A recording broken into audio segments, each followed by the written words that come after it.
छोले मसाला बनवायची झटपट रेसिपी तुम्ही आत्तापर्यंत कधीही बघितली नसेल, एवढ्या पटकन हा छोले मसाला तयार होतो. तर त्यासाठी काय करायचं, एका कुकरमध्ये भिजवलेले छोले घ्यायचे, एका टोमॅटोचे 2 भाग करून टाकायचे, कांदा चिरून टाकायचा, हळद आणि मीठसुद्धा टाकायचं. त्यानंतर एका कॉटनच्या कपड्यामध्ये खडे मसाले, चहा पावडर याची घट्ट अशी पोटली बांधून कुकरमध्ये ठेवायची. त्यानंतर एक तेजपत्ता, हिरवी मिरचीसुद्धा घ्यायची, गरजेनुसार पाणी टाकायचं, थोडंसं तेल टाकायचं, झाकण लावून मिडियम गॅसवरती 4 ते 5 शिट्ट्या करून घ्यायच्या. कुकर गार झाल्यानंतर झाकण काढायचं, खडे मसाल्यांची पोटली, टोमॅटोची साल काढून बाजूला टाकायचं. थोडेसे छोले स्मॅश करून घ्यायचे. स्मॅश केलेले छोले एका कढईमध्ये काढून घ्यायचे. कढई गॅसवरती ठेवायची. काळं तिखट, हळद, बेडगी मिरची पावडर, धनेपूड, छोले मसाला, आमचूर पावडर, कसुरी मेथी टाकून व्यवस्थित मिक्स करून घ्यायचं.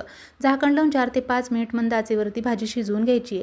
त्यानंतर वरून थोडीशी कोथिंबीर, आल्याचे काप टाकायची. आता एक छान असा तडका तयार करायचा आहे. त्यासाठी एका पॅनमध्ये तेल गरम करून जिरं, बारीक चिरलेलं आलं, लसूण टाकायचं, व्यवस्थित परतून घ्यायचं. कढीपत्ता टाकायचा. खमंग फोडणी भाजीवरती टाकायची. झटपट छोले मसाला तयार.